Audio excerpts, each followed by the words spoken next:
Okay, safety specialist, want to check in today on gloves. Got a few set out here and we'll go over. We have these glove rolls. I think you either did or will be getting at some point. Janet had been working on that with some vendors.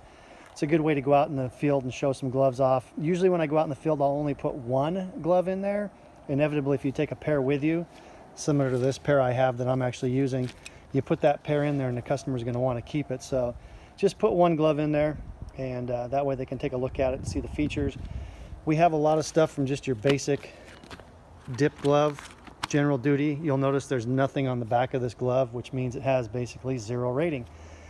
One of our most popular gloves still to this day, the GTEx 34874. It's got some ratings on the back, and I'll send some stuff in the email.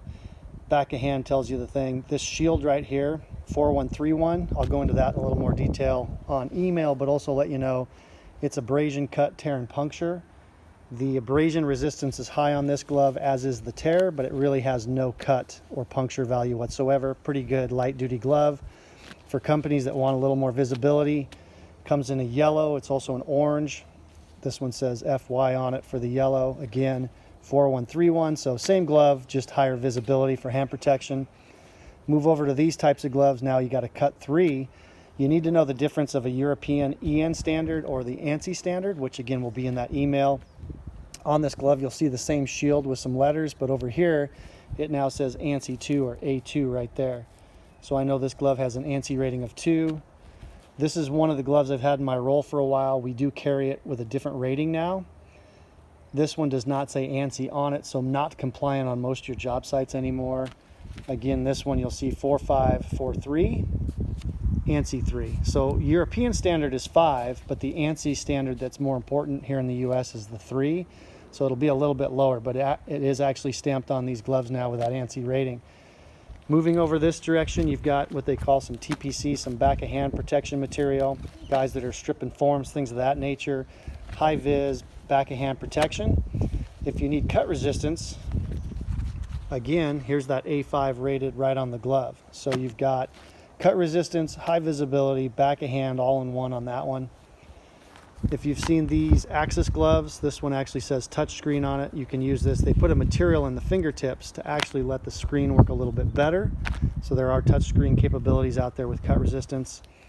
This glove is basically the original 34874 with a chemical resistant dip on the back of the hand. So this would be a 3/4 dip because it comes 3/4 of the way up on the hand. Same foam lining on the nitrile on the front. It'll seem thicker because of the dipping, but it's the same glove with just that extra dip. If someone's digging deeper into chemicals, full back of hand, so full dip. So this one's more like a dish glove style. If you got guys working around chemical work or spraying form boards, even concrete finishers have been buying this one. This one's maybe more in your shop for chemicals.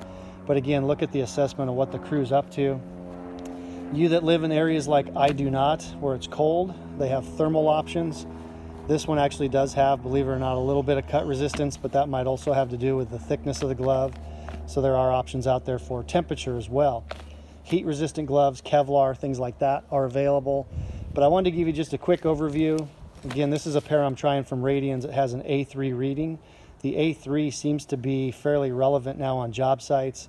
So I'm testing this one out. I've probably had these gloves, I'm going to guess 3 months now, and I'm starting to get a little wear through on the fingertips, doing different chores around the house as well as doing concrete or fall protection demos, things like that. So I like to wear these things, kind of try and wear them out, see where they wear in a braid, but that gives you just a quick brief idea of the gloves that are available. And again, I will put some information in the email itself on all the different criteria.